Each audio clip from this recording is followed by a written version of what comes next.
Damos gracias al Señor por esta oportunidad que tenemos de seguir estudiando el libro del Apocalipsis.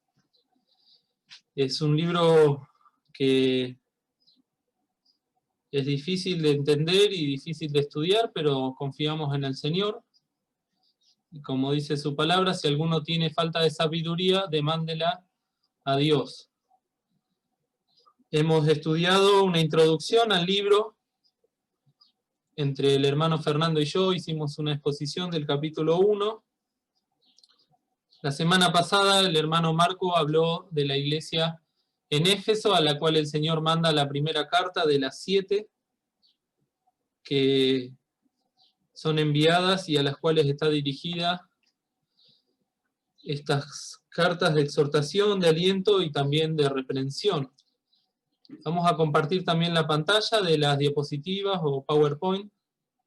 Recordemos que el libro del Apocalipsis significa la revelación de Jesucristo, y en ese sentido tenemos que entender todo el libro, desde el principio hasta el final, desde el Señor Jesús revelándonos y mostrándose aquellas cosas que desea que nosotros como iglesia veamos. El texto base o lema de todos estos estudios está en Apocalipsis 1:3.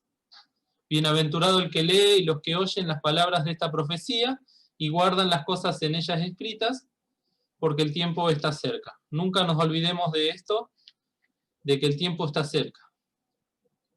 Hoy vamos a ver la carta a la iglesia en Esmirna, la segunda de las iglesias a las cuales es dirigida estas cartas que hemos de estudiar.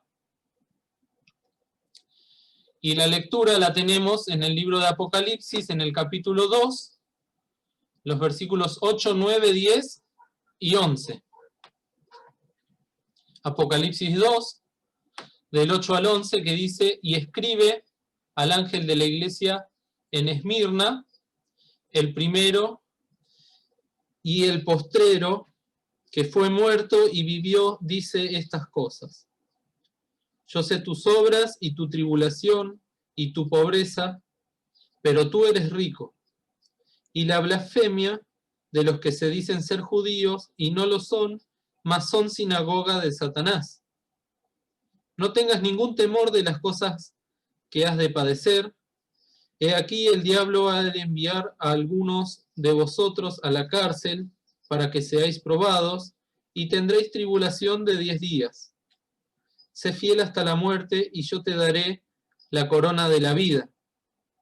El que tiene oído, oiga lo que el Espíritu dice a las iglesias. El que venciere no recibirá daño de la muerte segunda. Hasta aquí la lectura de la palabra de Dios. Vamos a hacer una pequeña introducción, como solemos hacer, para ubicarnos en cuanto a la iglesia en Esmirna. Les comparto el mismo mapa que estuvimos viendo en las últimas lecciones. Primeramente, para que puedan ver, aquí, esto es el mar Mediterráneo, esto de acá abajo es África, esto de acá arriba es Europa, y esto de acá a la derecha es Asia.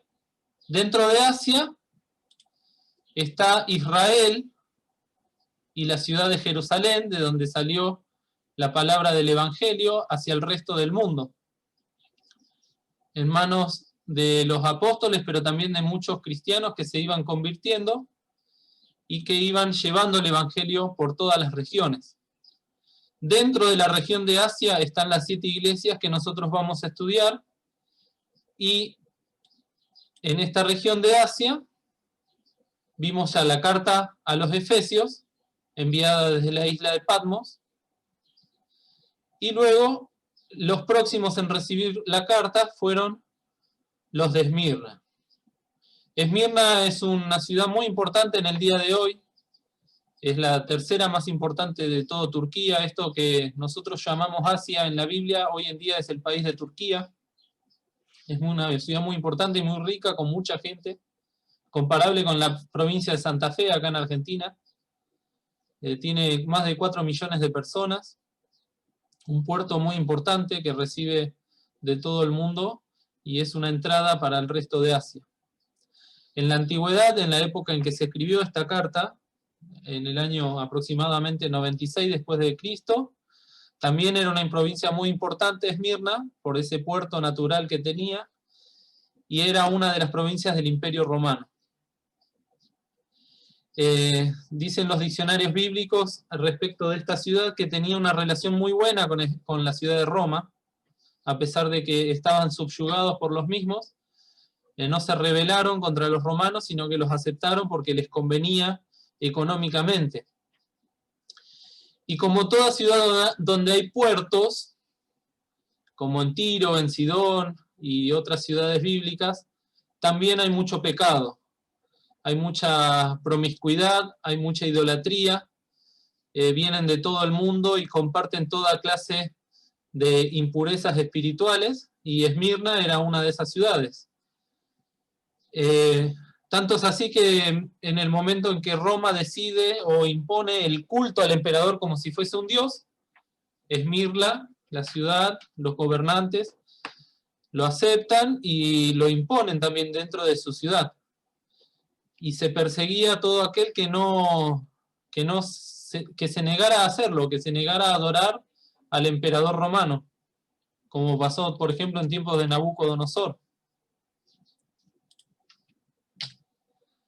Esmirna, como iglesia local en Asia Menor, así como está la iglesia de San José, la iglesia de Quilmes, la iglesia de Caseros, bueno, Esmirna era una iglesia en esa ciudad, era una iglesia pequeña en una ciudad muy grande.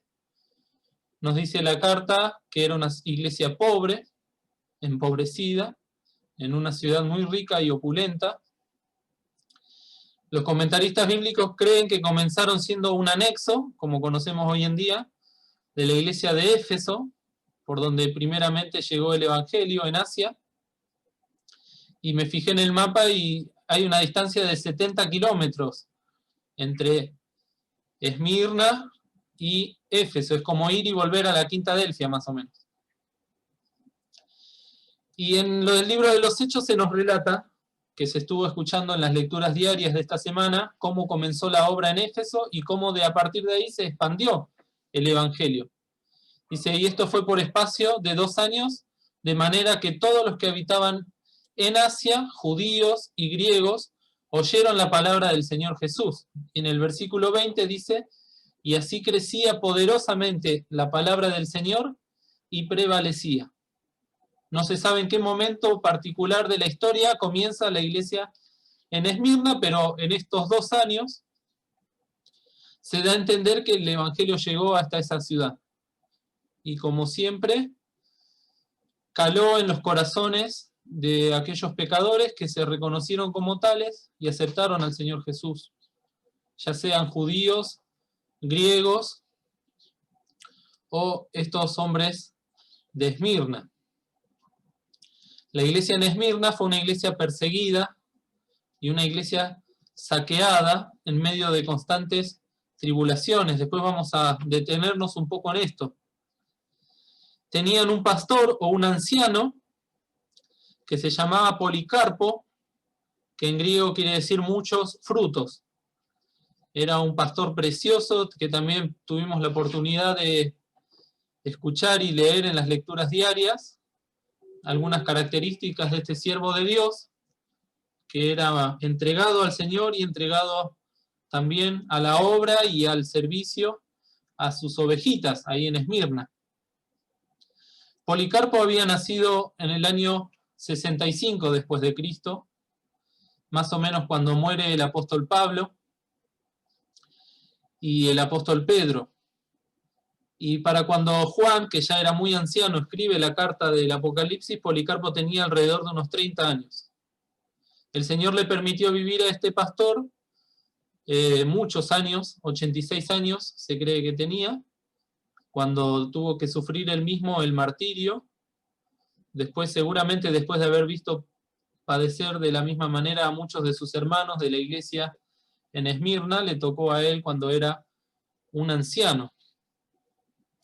Esta carta que llega de parte de Juan a Policarpo nos hace pensar, ¿no?, cómo él la habrá distribuido entre las ovejas, habrá ido casa por casa, habrá ido por las noches, Recuerden que no se podía ser cristiano, estaba mal visto y eran perseguidos por el solo hecho de creer en Jesús y no comportarse como el resto del pueblo, el pueblo pagano, el pueblo pecador.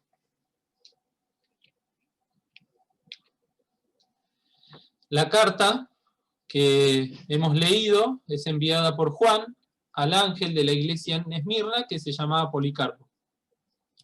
Como vimos la semana pasada con el hermano Marco, tiene una estructura, la carta, o un esquema que el Señor Jesús repite en cada una de las cartas que manda en el Apocalipsis, capítulo 2, capítulo 3. Estos estudios que estamos viendo son una compilación que está basado en reuniones, por ejemplo, que dio el pastor y misionero Armando Di Pardo sobre justamente las cartas al Apocalipsis, y también lecturas diarias, como hemos escuchado, de boletín juvenil. Son todas información y estudios que nos ha llegado, por la gracia del Señor, de otros hermanos fieles, y que nosotros en estos días hemos tratado de simplificar y de resumir para poder compartirlo. En este caso, la mayor parte de lo que vamos a ver pertenece a una reunión especial que habló el misionero Di Pardo sobre la carta de Esmirna. Y en el caso de la estructura del esquema, el hermano destaca esta forma en la que el Señor tiene de enviar las cartas, este orden, dándonos a entender que Dios es un Dios de orden, que Dios es un Dios estructurado, y nos hace pensar también a nosotros que muchas veces parece que esa palabra estructurado está mal vista y que deberíamos ser más desestructurados, cuando en realidad el Señor es un Dios de orden y de estructura. Lo vemos en los Salmos, cuando muchas veces se repite una misma oración, una misma frase. Son formas en las cuales el Señor, de la manera más didáctica posible, nos quiere hacer recordar y entender las cosas. La característica de esta carta, como se vio también en las lecturas diarias de esta semana, es que es la carta más breve de las 7 cartas. Una carta muy cortita que solo tiene 4 versículos. Y llama la atención que la iglesia que más sufre recibe la carta más corta de todas. Y el hermano misionero dice que nos habla esta carta de la prudencia del que la escribe. El Señor es prudente y considera a aquellos que la iban a recibir. Seguramente aquel que reciba la carta en Esmirna en esa época de tanta persecución y angustia no tiene mucho tiempo para sentarse a leerla, o para transcribirla, o para hacerla circular. Hemos sabido a lo largo de la historia de la iglesia cómo hubo familias que han dado su vida por proteger, aunque sea una página de la palabra de Dios. Hasta el día de hoy, en lugares como en China, o hasta hace muy poco tiempo en Rusia o la Unión Soviética, la palabra de Dios estaba mal vista, estaba prohibida, y los hijos de Dios conservaban, aunque sea una página escondida en lo más profundo de su casa, y por ella muchos dieron su vida. El hermano, por ejemplo, da el ejemplo de una mujer que tenía 7 hijos y que conservaba una página del libro de Isaías, y cuando fueron a buscarla para que entregue esa página del libro de Isaías, amenazando con matar a sus hijos, ni ella cedió ni sus hijos, y fueron muertos, pero la página no fue entregada en manos del enemigo. Nos hace valorar mucho la palabra de Dios, que muchas veces la tenemos descuidada, la tenemos olvidada, y la tenemos muchas veces en segundo o en tercer lugar en nuestras vidas. Estas pocas palabras de esta carta a Esmirna seguramente eran pocas, pero fáciles de recordar en los momentos de mayor persecución, en los momentos de mayor angustia. Muchas veces son palabras u oraciones cortitas que el Señor nos deja y que no se nos van más del corazón. Vamos a analizar ahora la carta, vamos a tratar de hacerlo de manera ordenada, detenernos en algunas palabras y seguir de largo en otras para que tampoco se nos vaya mucho el tiempo. Lo mismo con los textos, hay muchas citas, pero no las vamos a leer todas. De todas maneras, se las vamos a pasar como solemos hacer para que después cada uno pueda seguir estudiando en casa. El versículo 8, la primera parte, como hemos visto, en el orden de cómo se escribe la carta, primeramente está la orden de Dios, del Señor Jesús a Juan, para que escriba. Y Juan obedeció esa orden y escribió diligentemente todas las cosas que escuchó del Señor y las puso en un papel para que lleguen hoy en día hasta nosotros. Ya vimos lo que significa ángel, que en la visión de Juan, esa visión tan imponente, estaba el Señor Jesús en medio de los candeleros y tenía en su mano, en su diestra, estrellas, 7 estrellas. Cada una de esas estrellas eran los pastores de las iglesias, y en este caso la estrella de Esmirna era Policarpo, el pastor. La iglesia es uno de los 7 candeleros de oro, y recordemos que Cristo está en medio de las iglesias, viendo todo lo que hacían, viendo todo lo que no hacían, pero también estaba ahí para ayudar, para consolar y para corregir. Esa palabra, en medio, nos habla de una esperanza que tenemos los que somos hijos de Dios. El Señor Jesús dijo que cuando estemos 2 o 3 reunidos en su nombre, ahí iba a estar el Señor en medio nuestro también. Y es algo que nos tiene que acompañar también todos los días de nuestra vida, aún en los momentos de más tristeza, pero también en los momentos de gozo. No olvidarnos nunca que el Señor está en medio de sus hijos, en medio de su iglesia. Y por último, Esmirna, que en griego quiere decir mirra. Esmirna es lo mismo que decir mirra, lo que nosotros en castellano conocemos como mirra. Y vamos a hablar un poco de la mirra porque es muy importante en la palabra de Dios y quizás algunos no la conocen.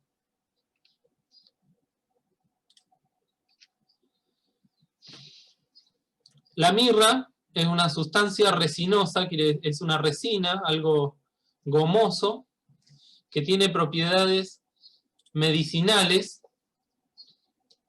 Se obtiene haciendo una incisión, un corte en la corteza del árbol de la mirra. No sé si se acuerdan cuando en uno de los campamentos de San José hablamos del bálsamo, que el profeta pregunta, ¿no hay bálsamo en Israel para el cual acudir? Y hablábamos del bálsamo, de que también es un árbol que se lo tiene que cortar, herir, para que de él emane esta sustancia que trae sanidad. Y lo mismo pasa con la mirra, tiene que ser cortada, tiene que ser herida, para que de ella se desprenda esta savia, esta resina, que luego se seca. En estos lugares desérticos es muy fácil secar las cosas, y pasa a parecer una piedra, pasa a parecer una piedrita irregular de tono oscuro y rojizo, pardo y rojizo. Cuando esta piedrita se la ingiere, recordemos que es una medicina, tiene un gusto muy amargo, tal como el aloe, por ejemplo, que tiene un gusto muy amargo, y también otras plantas y otras medicinas que suelen tener un gusto muy amargo, pero que son medicinales y que son de sanidad para el cuerpo. Pero la característica que podría decirse que es contradictoria, pero que no lo es porque Dios hizo todas las cosas perfectas y en su tiempo, es que cuando la mirra es machacada o triturada, emana un aroma muy dulce, muy suave, un perfume muy delicioso y muy placentero. Entonces, mientras que para el gusto es amargo, para el olfato, para el sentido del olfato, es un perfume muy dulce y placentero. En el Antiguo Testamento la mirra es mencionada entre los ingredientes que se usaban para hacer el aceite de la unción, el aceite con el cual debía ser ungido el sacerdote, pero también el tabernáculo, el arca y todos los utensilios y el mobiliario santo del tabernáculo. Dios le manda explícitamente a Moisés a buscar mirra refinada, mirra de muy buena calidad, y mezclarla con otros ingredientes, y todos ellos para hacer este aceite de la unción. Y me acordaba de una de las reuniones que tuvimos con la hermana Gina hace unos años, que hablaba de todo lo que se está preparando en Israel, en Jerusalén, para lo que ellos entienden como la venida del Mesías, pero que no va a ser más que la venida del Anticristo, y que están preparando todo para levantar el templo, incluso ya tienen a la vaca bermeja, y les falta solo un ingrediente para poder hacer este aceite de la unción. Todas cosas que por las cuales Israel, enceguecido, está habilitando o allanando el camino para el anticristo, para el que va a ser su peor enemigo. El Señor Jesús es prefigurado en la mirra a lo largo de muchos pasajes también del Antiguo Testamento. Por ejemplo, en el Salmo 45, dice que el ungido de Dios, al ungido de Dios, mirra, aloe y casia exhalan todos sus vestidos, en estancias de marfil te han recreado. Y esto, recuerden que para que la mirra exhale ese olor, para que la mirra largue y libere ese olor, tiene que haber una opresión. Y una opresión es un dolor. El Señor Jesús exhala ese olor suave a partir de su sacrificio, de su dolor. Y así se lo presenta en el Antiguo Testamento. La esposa del Cordero, que está prefigurada en el Cantar de los Cantares, la amada, cuando ve venir a su amado, dice: mi amado es para mí un manojito de mirra, que reposa entre mis pechos. El Señor Jesús morando en nuestro corazón. Ese manojito de mirra es el Señor Jesús, que viene a vivir en el corazón de todos aquellos que creemos en Él como nuestro único y suficiente Salvador. La mirra también aparece en el Nuevo Testamento. Cuando los magos de Oriente llegan a Belén a ver al niño Jesús, traen oro, incienso y mirra. Todos materiales o cosas que proféticamente anunciaban el sacrificio de nuestro Señor. A pesar de que era un niño y un bebé, fue un niño que nació para morir, un niño que vino a morir por cada uno de nosotros. El oro tiene que ser pasado por fuego para ser afinado. El incienso también tiene que ser quemado para que largue el humo. Y la mirra tiene que ser machacada, molida, para que pueda alargar ese perfume y pueda ser útil. Aparece en la crucifixión de nuestro Señor, mezclada con vino o vinagre, que servía como un analgésico para mitigar el dolor, pero también ese analgésico creaba en aquellos que lo tomaban un cuadro de sopor. Era como si se drogasen, porque eliminaba el dolor, pero desorientaba a las personas que lo tomaban y los dejaba mareados y confundidos, y por eso el Señor no la tomó, porque Él en todo momento fue consciente de lo que vino a hacer, y hasta el último minuto que expiró y entregó su espíritu, Él fue consciente de la obra que estaba haciendo en favor de cada uno de nosotros. Y proféticamente en el Salmo 69 se relata cómo le ofrecieron esta mirra mezclada con vinagre y el Señor no la tomó. Luego de que el Señor muere y al otro día, antes de que se celebre la Pascua, Nicodemo, el fariseo que había ido a Jesús de noche en San Juan 3, y José de Arimatea, que era un hombre rico, bajan el cuerpo del Señor de la cruz y traen este compuesto de mirra y aloes para usar en el cuerpo antes de sepultarlo en el sepulcro. Y en Juan dice que era costumbre de los judíos. Era una forma de preservar el cuerpo de la podredumbre acelerada y también de los malos olores. Y el Señor en la tumba fue nuevamente untado con la mirra que él mismo había machacado unas horas antes en la cruz, y se cumple lo del Salmo 45, que sus vestidos exhalan mirra, aloe y casia. En ese momento el Señor, dando su vida por cada uno de nosotros, y bien, como dice el himno, Él estaba en la tumba, pero también estaba obrando en el cielo la redención de todos nosotros y llevando la victoria al infierno y llevando su sangre al cielo. Ese cuerpo estaba ahí, siendo testigo o testimonio de la obra de la mirra. En todos los casos, como hemos dicho, la mirra es símbolo de amargura y de dolor. El hecho de ser machacada o molida nos hace pensar en el dolor de Cristo al ser molido por nuestros pecados. Isaías 53, versículo 5, molido por nuestros pecados. Pero luego del sufrimiento y del dolor, llega el olor suave.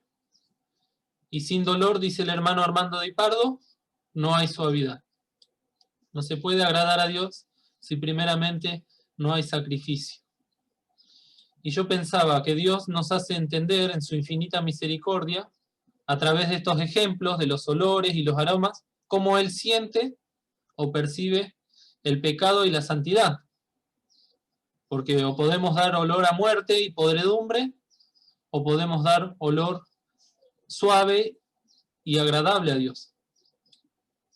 Y la pregunta que nos tenemos que hacer en esta mañana, ¿qué perfume estamos dando como hijos de Dios?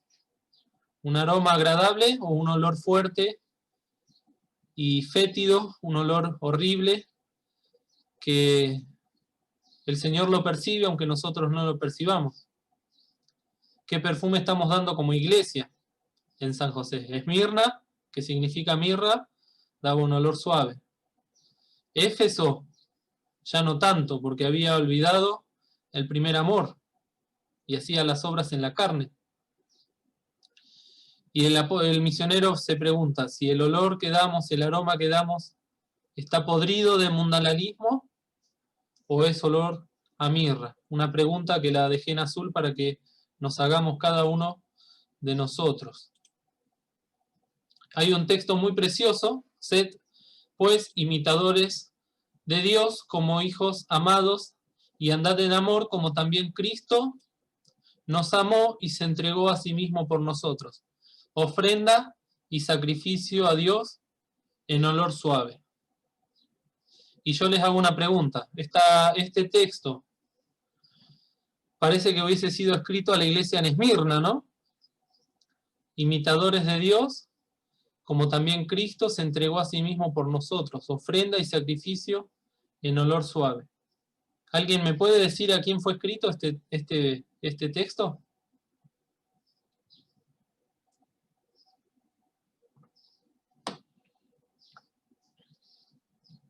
Por eso no puse la cita. ¿Cómo? Los No Efesios. ¿A Éfeso? Sí, muy bien. Fue escrita a la iglesia de Efesios, de los Efesios. Andad en amor, como también Cristo nos amó. ¿Qué pasó con Éfeso? Dejó el primer amor, a pesar de que Pablo los había exhortado a través del Espíritu Santo a andar en amor. Y Pablo les dio la lección del Señor Jesús, que se ofreció en sacrificio vivo, santo, agradable a Dios. Y eso dio un olor suave. Por lo tanto, Cristo es Éfeso, porque es el deseado.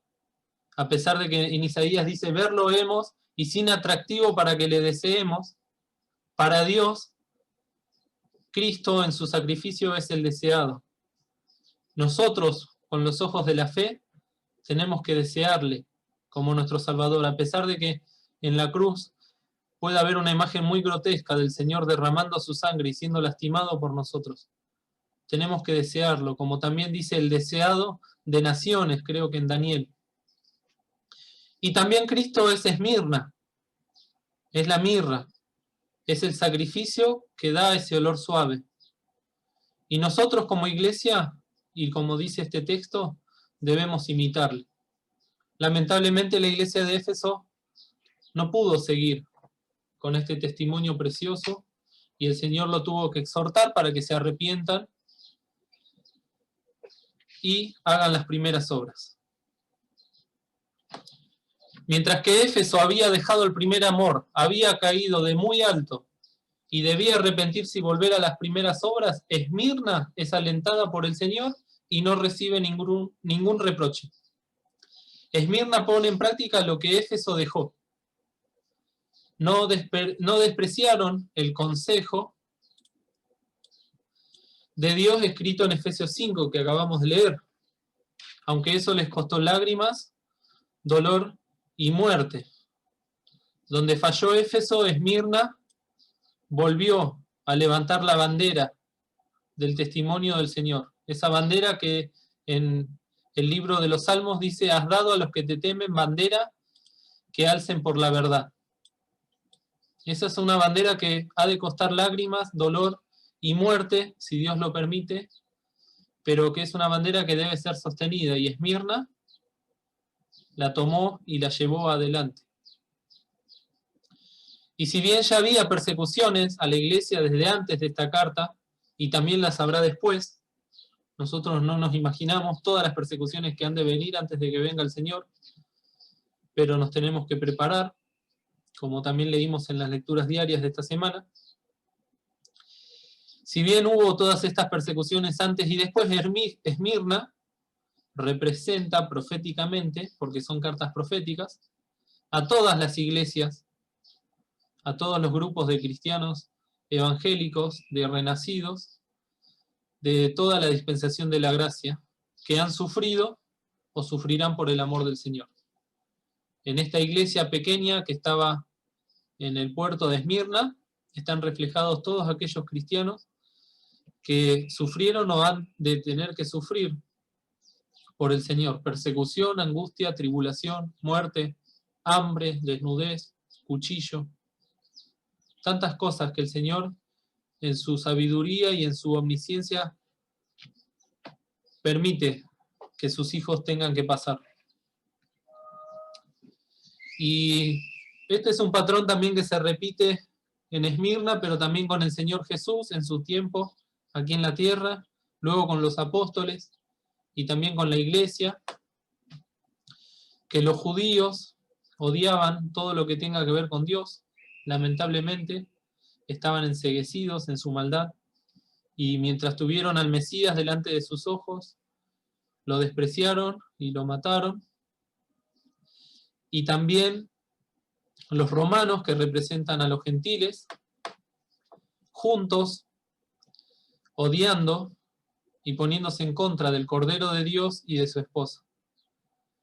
O sea que Esmirna es un ejemplo de esta persecución y este desprecio que hemos de tener los que somos hijos de Dios. Y esto no nos debe sorprender, porque el Señor mismo lo dijo, y que íbamos a ser despreciados, íbamos a ser perseguidos, que el mundo nos iba a odiar, que el mundo nos aborrece porque le aborrece a Él primero. El Señor, que si con el árbol verde hicieron estas cosas, ¿cómo no harán lo mismo con ustedes, que son las ramas?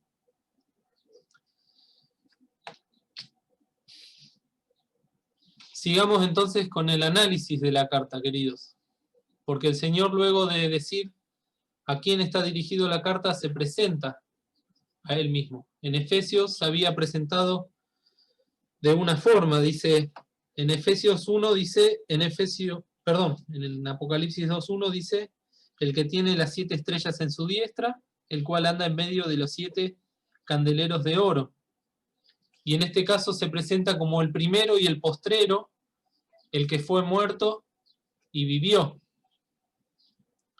Y son palabras muy tremendas, que muchas veces las pasamos de largo, pero que significan demasiadas cosas. Cuando el Señor Jesús se presenta como el primero y el postrero, que 3 veces también lo hace en Apocalipsis capítulo 1, nos está hablando de su eternidad, de que Él es antes y después que todas las cosas creadas y por ser creadas. Y cuando el Señor nos dice esto, nos está hablando de que aún Él está antes y después que cualquier sufrimiento y que cualquier dolor, porque Él es el primero y el postrero, el alfa y la omega, el principio y el fin. Y nos dice que está sobre todas las cosas. Entonces nosotros tenemos un Dios todopoderoso, pero también un Dios eterno, que en el caso de Juan, cuando vio esta visión, en el versículo 17 del capítulo 1 dice, y cuando yo le vi, caí como muerto a sus pies, y él puso su diestra sobre mí, diciendo, no temas, yo soy el primero y el último. Lo mismo que le dice a Esmirna, no temas, yo soy el primero y el último. No hay nadie antes de mí, no hay nadie después de mí, no hay nadie que pueda doblegarme, no hay nadie que pueda vencerme. Y yo estoy contigo. Por eso es una palabra de consuelo. En una iglesia donde la mayoría de los hermanos tuvieron que dar su vida, donde la muerte era común, el Señor les dice que Él fue muerto y vivió. Y les recuerda que a pesar de cualquier sufrimiento que ellos puedan tener, la esperanza bienaventurada del creyente es que así como Dios levantó al Señor de los muertos, también tiene poder para levantarnos de la muerte a nosotros, los que hemos creído. Él comparte su experiencia de victoria con esta iglesia que sufría. Y dice estas cosas. El Señor es el Verbo eterno. En el principio era el Verbo, y el Verbo era con Dios, y el Verbo era Dios. El Señor Jesús es la palabra hecha hombre, la palabra encarnada. Y desde el Génesis hasta el Apocalipsis nos habla, nos consuela, nos alienta, pero también nos evangeliza para que creamos en Él. En el Génesis 1:3 dice, y dijo Dios. El Señor empieza a hablar y como dice el himno, tiemblan los mares, la naturaleza sucumbe ante la palabra del Señor. Y acá, en una carta tan cortita, el Señor dice estas cosas. Una carta que lleva a los hermanos en Esmirna a recibir el mayor de los consuelos jamás experimentado, porque es dado por el vencedor, por Cristo Jesús, que dice, yo morí por ti, yo soy el manojito de mirra machacada, pero también vivo para siempre jamás, y quiero darte la vida eterna. Esa era la palabra con la que estos hermanos daban su vida al Señor. Seguramente decían, el Señor murió por mí, yo voy a morir por Él. Muchos de ellos tuvieron unas muertes atroces. El mismo Policarpo fue prendido fuego, vivo, para así matarlo. Y dice, la historia la hemos leído en la semana, que lo obligaron o lo instaron a blasfemar del Señor, a maldecir al Señor, y él se negó y le dijo a sus verdugos, este fuego con el que ustedes me matan es un fuego que mañana va a estar apagado. El fuego con el que ustedes han de ser destruidos no perecerá para siempre. Y así también estos hermanos se consolaban con esta palabra, con el Salmo 23, iban a la muerte recitando el Salmo 23, Jehová es mi pastor, nada me faltará. Aunque ande en valle de sombra y de muerte, no temeré mal alguno. Preciosas experiencias que el Señor les permitió pasar y que hoy en día a nosotros nos sirven de ejemplo. Muchas veces pensamos que estamos atribulados, pensamos que estamos pasando por el peor de los males, y Es posible que sea cierto en nuestra vida, es posible que para nosotros parezca una tempestad muy grande, pero al ver estas cosas, puede ser que el Señor nos las muestre para que entendamos que hubo hermanos que sufrieron mucho más que nosotros, y aún así nunca renegaron del Señor. Recordemos cuando estudiamos de parte de la hermana Gina el libro de Job, que nunca renegó, que nunca blasfemó, y el Señor así lo bendijo. El Señor le sigue diciendo a Esmirna: yo sé tus obras y tu tribulación y tu pobreza, pero tú eres rico. El Señor está en medio de la iglesia y sabe todas las cosas. En el libro de Juan, Pedro le dice al Señor, cuando el Señor le pregunta: ¿me amas, Pedro? Y Pedro le dice: Señor, te amo. Y luego el Señor le vuelve a preguntar: ¿me amas, Pedro? Y Pedro le vuelve a responder: Señor, te amo. Y a lo último Pedro, triste, dice: Señor, tú sabes todas las cosas. Y eso también es una palabra de consuelo para cada uno de nosotros. Señor, tú sabes todas las cosas. Así deberían arrancar nuestras oraciones. Hay una hermana que cuando ora lo dice. Y es una exhortación también para nosotros. Y a pesar de que el Señor sabe todas las cosas, nos pide que nosotros se las pidamos. Él sabe todas las cosas, pero desea que nosotros se las pidamos, se las entreguemos, se las contemos. Y el Señor sabía de la tribulación por la cual estaba pasando Esmirna. Lo sabía a la perfección porque Él fue el primero que murió y vivió. Esta palabra tribulación es muy importante en el Nuevo Testamento. 36 veces aparece, que en griego se dice tlipsis. Si bien yo no sé el griego, me gusta buscar las veces que aparecen estas palabras y que se repiten a lo largo del Nuevo Testamento, porque pensaba que el Señor no nos oculta nada.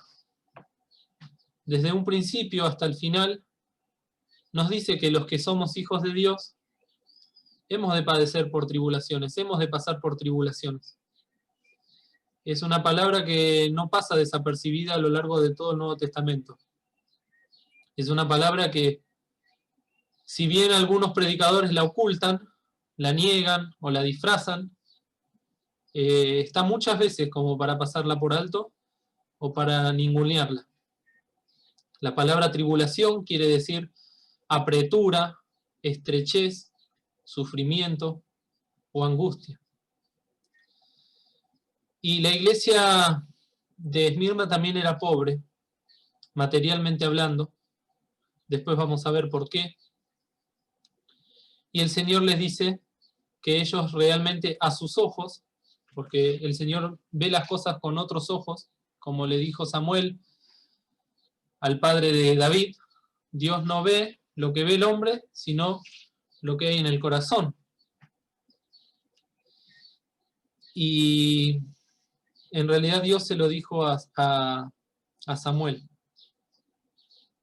Y Dios veía en Esmirna riqueza, veía muchas virtudes que los hombres no veían y que el Señor deseaba que Esmirna también lo vea. Por eso se lo tiene que decir. Quizás los mismos hermanos de Esmirna veían pobreza, veían persecución y veían tribulación, pero no podían ver lo que Dios veía, y el Señor se los revela. Por eso el Apocalipsis es la revelación de Jesucristo. Tú eres rico. Y esto que le pasaba a Esmirna, y como ya hemos dicho, era algo que tuvieron que sufrir todas las iglesias del principio. Y el apóstol le dice a Timoteo: todos los que quieren vivir piamente en Cristo Jesús padecerán persecución.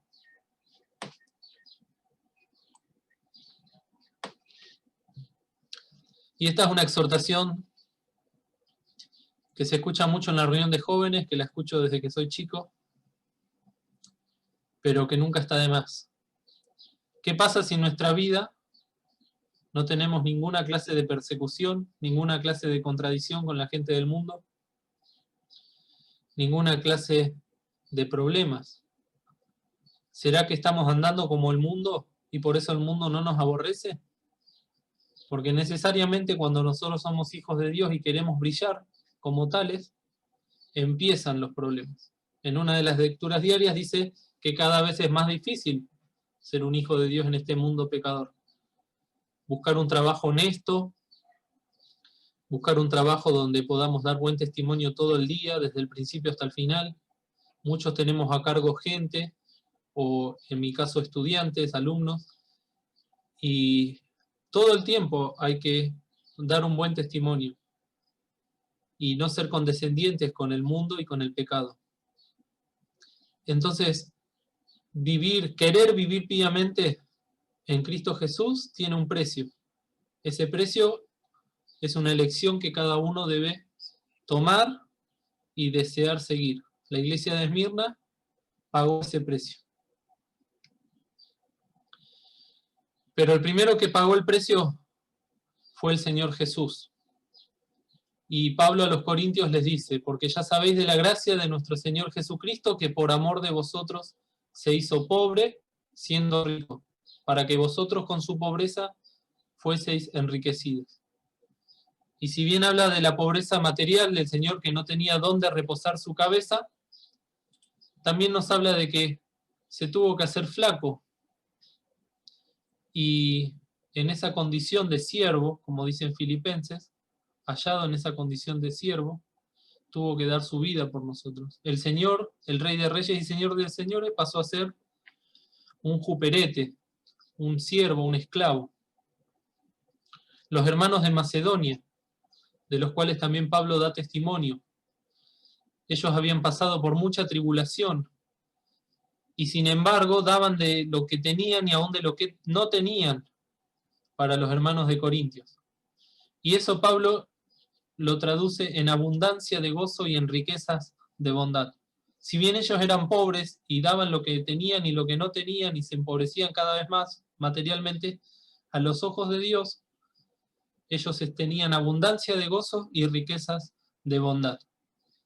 Muchas veces nosotros esperamos que nos sobre para ofrendar a los hermanos o para ofrendar a la iglesia, cuando tendría que ser todo lo contrario. Como aquella viuda que todo lo que tenía lo dio al Señor. Y también en Hebreos, Pablo habla de la iglesia, de las iglesias, y dice: traed a la memoria los días pasados en los cuales, después de haber sido iluminados, eso es, después de haber creído en el Señor Jesús, sufriste gran combate de aflicciones. Parece algo feo, parece algo contradictorio, que desde que creímos en el Señor empiezan los problemas. Y es porque estamos en un mundo que aborrece al Señor, y nosotros no somos del mundo.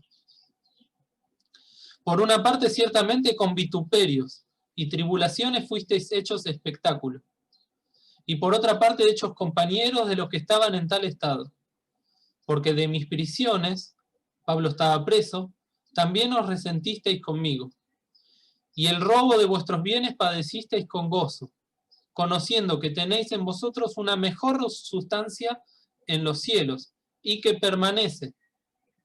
Haceos tesoros en los cielos. Ayer se le decía en la reunión de jóvenes. No perdáis pues vuestra confianza, que tiene grande remuneración de galardón. La misma palabra que la iglesia Esmirna la vemos en las cartas apostólicas. Una palabra de consuelo. Una palabra que nos deja sin palabras a nosotros. No podemos estar quejándonos de las cosas materiales cuando el Señor nos está haciendo poner la mira en las cosas de arriba, donde ahí está la verdadera remuneración de galardón. Esmirna era materialmente pobre, pero rica en el Señor. Cuando el Señor exhorta a ese necio que se había holgado y le dice: necio, esta noche vuelve a buscar tu alma y lo que has aparejado, ¿de quién serás? Termina diciendo: así es para quien no es rico en Dios. Y Esmirna era rica en Dios, a diferencia de la Odisea, que ya lo hemos de estudiar, pero que decía de sí misma que era rica y que estaba enriquecida y que no tenía necesidad de ninguna cosa. Una iglesia carnal, pero que a los ojos de Dios era cuitada, pobre, miserable, ciega, desnuda. Y acá está la pregunta para nosotros. ¿Somos ricos en Dios o somos tan necios que nos consideramos mejores que los demás? Algo que venimos escuchando durante muchas veces en este último mes. El ejemplo de Éfeso, el ejemplo de la Odisea, el ejemplo del fariseo y el publicano, etcétera, etcétera, etcétera. ¿Cómo nos vemos a nosotros mismos? ¿Nos consideramos ricos en el Señor o ricos en la carne? Y pasaba esto con los judíos. Tanto en Esmirna como en Jerusalén, y donde había judíos había persecución, había odio, había venganza. Eran hipócritas, eran asesinos y eran blasfemos. Dice el hermano Di Pardo que en vez de guardar el día sábado como ellos ordenaban a los demás que lo guarden, se dedicaban el sábado a juntar leña para prender fuego a los cristianos. Así de terribles eran los judíos. Y por eso el Señor los tiene que catalogar directamente como sinagoga de Satanás, iglesia del diablo. Y cuando dice que eran blasfemos, blasfemia es una palabra griega también que está compuesta de dos palabras, blapto y feme. Blapto quiere decir estorbar, herir o hacer daño. Y feme quiere decir un rumor, un dicho o una fama de alguien. Entonces esta gente hería hablando mal de los cristianos. Y herían y dañaban hablando mal del Señor Jesús. Sus lenguas eran como aguijones, como serpientes, como áspides, dice también en los Salmos. Eran calumniadores, y calumniador quiere decir diablo, o diablo quiere decir calumniador. Difamadores y acusadores. Ellos eran los que, si bien no podían matar, aunque mataron a Esteban, los entregaban para que los romanos sean los ejecutores. Lo mismo que pasó con el Señor Jesús y que pasó con todos los apóstoles y que pasaba con los hermanos en Esmirna. Estaban allí los judíos, podemos decir diabólicos, porque no creían al Evangelio, sino que lo rechazaban y eran instrumentos del diablo. Y esto lamentablemente ya viene del Antiguo Testamento, donde Pablo lo dice ahí en Romanos 2, y también tenemos ejemplos en Ezequiel y en Jeremías, que ellos habían blasfemado el nombre de Dios entre los gentiles. Y en vez de convertirlos a Dios, como pueblo de Dios que habían sido, se convertían ellos a la maldad de los gentiles. Y eso es blasfemar el nombre de Dios. Y también muchas veces nosotros podemos blasfemar el nombre de Dios, cuando decimos ser cristianos, pero no nos comportamos como tales. Hay que tener mucho cuidado con el testimonio que damos. Otra vez el Señor dice, no tengas ningún temor de las cosas que ha de padecer. He aquí el diablo, el calumniador, ha de enviar a algunos de vosotros a la cárcel. Y no eran como las cárceles ahora donde les dan un sueldo, les dan planes sociales, les dan TV por cable. Muchas veces los presos de acá están mejores que los de afuera. En esa época ir a una cárcel era ir a un pozo a morir. Te tiraban en un pozo húmedo con grilletes, te agarraba toda clase de enfermedad o pestes y generalmente morían por los azotes.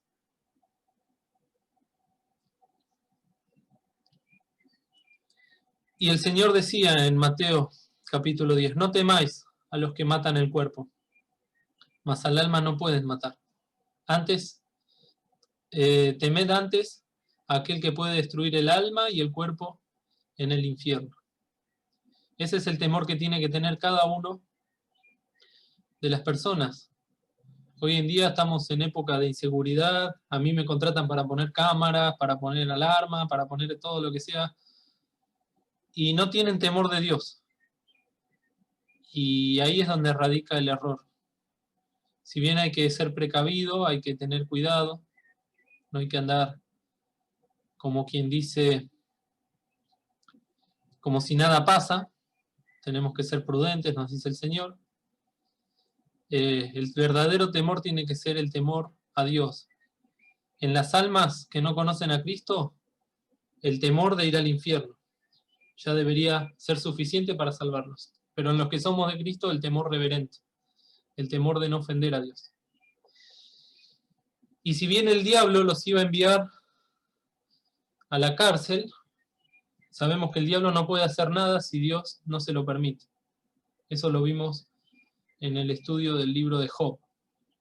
Y el misionero Di Pardo decía que el diablo es como un perro que está encadenado y no llega a más lejos de lo que el dueño o el amo le permite llegar con la cadena.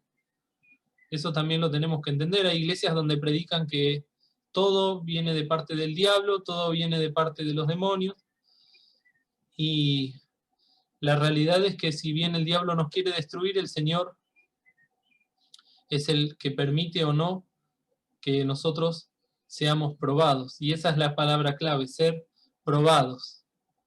Y el Señor lo dijo ahí en Deuteronomio, luego de 40 años en el desierto. Los probó para afligirlos, para probarlos y para saber lo que estaba en el corazón del pueblo de Israel. Lamentablemente ya sabemos lo que había en el corazón del pueblo de Israel. Porque el Señor después dice, este pueblo de labios me honra, mas su corazón está lejos de mí. Ahora, cuando llegan las pruebas a nuestras vidas, hoy en el 2020, ¿qué vamos a encontrar? El Señor nos va a probar. Y es para que nosotros sepamos lo que hay en nuestro corazón. Para eso son las pruebas. El Señor ya lo sabe, porque Él sabe todas las cosas. Yo sé tus obras. Pero quiere que nosotros veamos lo que realmente hay en nuestro corazón. Porque podemos decir muchas cosas, pero cuando vienen las pruebas, ahí aparece la realidad.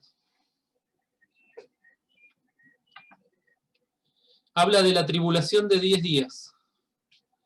Y hay muchas interpretaciones de estos 10 días. Pueden ser 10 días literales, en los cuales Esmirna tuvo que pasar mucha persecución, pero nosotros tenemos a nuestro favor la historia de la iglesia, todos estos siglos que han pasado, y el hermano José María Di Pardo escribió un libro que se llama Historia Eclesial, y en ese libro se relatan 10 edictos, 10 días nefastos, tristes, crueles, en los cuales los emperadores romanos decretaron perseguir a los cristianos.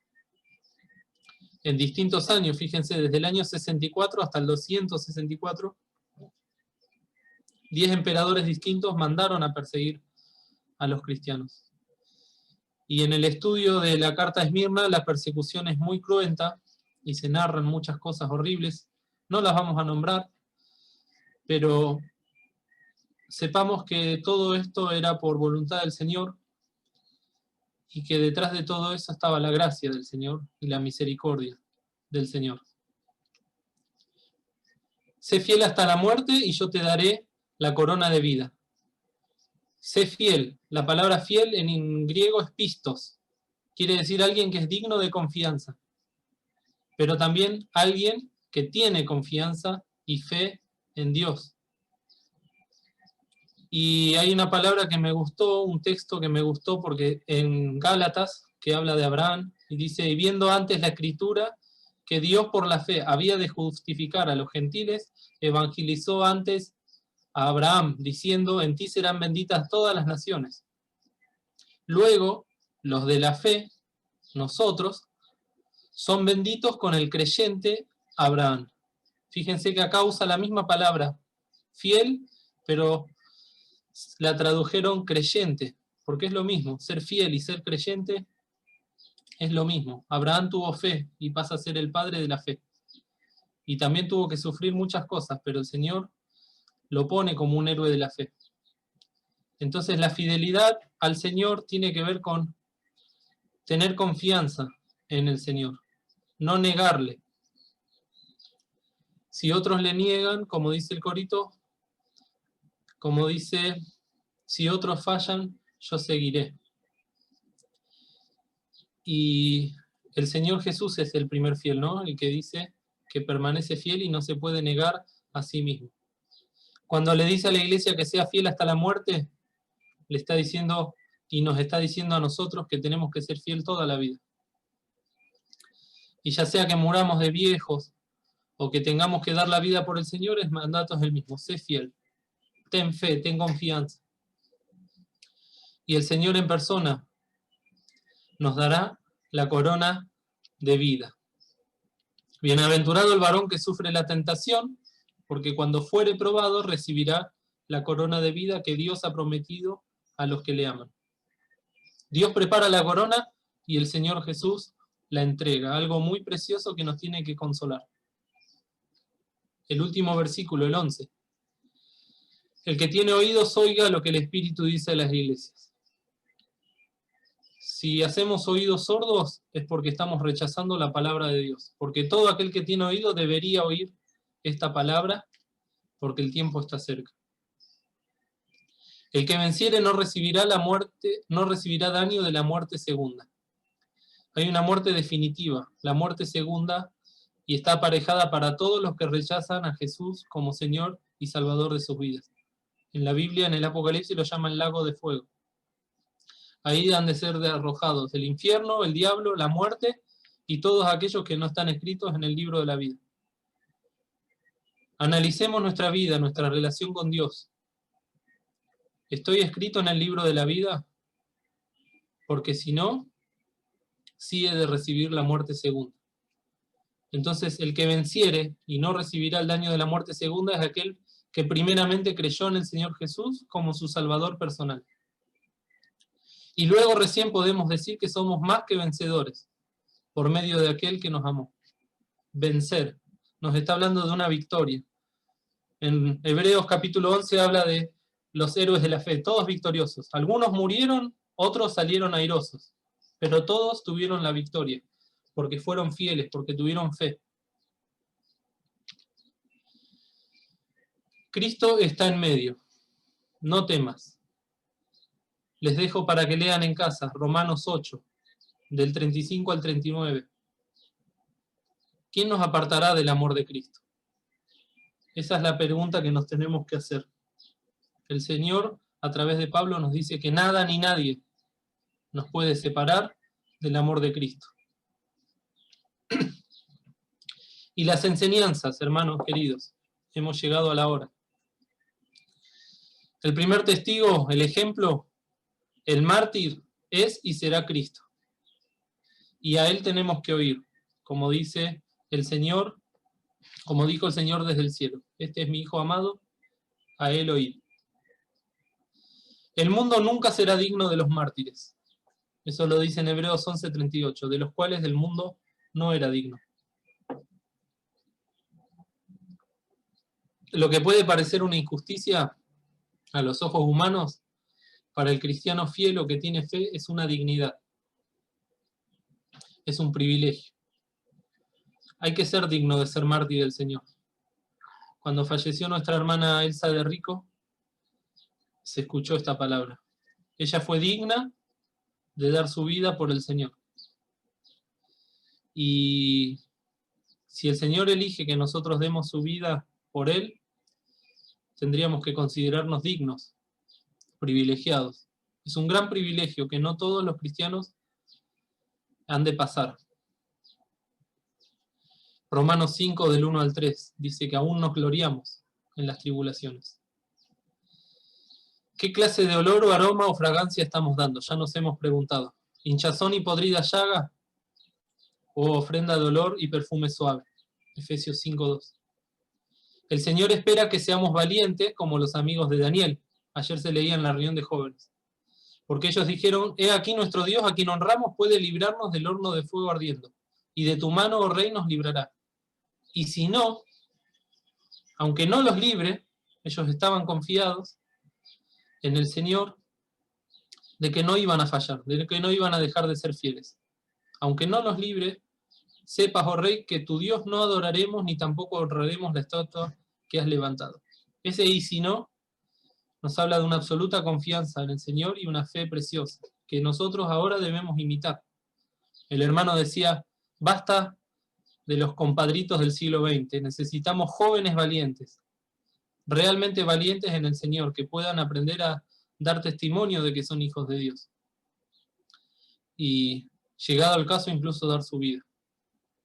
Yo no quiero poner cargas sobre nadie porque ni siquiera sé yo si estoy preparado, pero esta es una palabra para todos.